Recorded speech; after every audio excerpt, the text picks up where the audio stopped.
Are Confederate names being restored on U.S. Army facilities?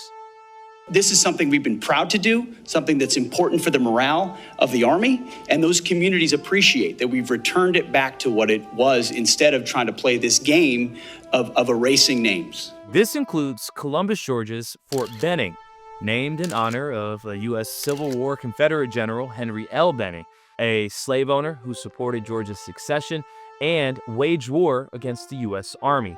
Under the Biden administration, Fort Benning was renamed Fort Moore in honor of Army Lieutenant General Hal Moore and his wife Julia. When they finally announced that Fort Moore was going to be the new name, I actually sat down and cried. That name change only lasted around 2 years because U.S. Defense Secretary Pete Hegseth signed an order in March restoring the name back to Fort Benning. Talk to people that serve at Bragg. Ask people that serve at Fort Bragg or Fort Benning if they like the fact that the names have been returned.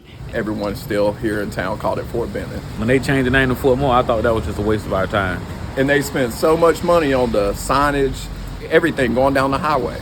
Changed everything. Come on, that's wasted money, man. That could have been put in these communities. The Moore family says they learned about the change on the news. We were just confused as to why someone would pull a trick like that. And we recognize the service of those who were put into the replacement. No one's disputing that. I would never dispute that. What we're looking at is erasing history. How can you reject Hal and Julie Moore for a Confederate adjacent name? This time, the base is named in honor of Corporal Fred Benning, a decorated serviceman who was born 25 years after Henry Benning died. And I really think it's an insult to Corporal Fred Benning because no matter what happens, his name is now associated with probably one of the most horrible figures in the Confederacy. Augusta's Fort Gordon, named after a man who was believed to be the head of the Ku Klux Klan in Georgia, was also renamed Fort Eisenhower under the Biden administration.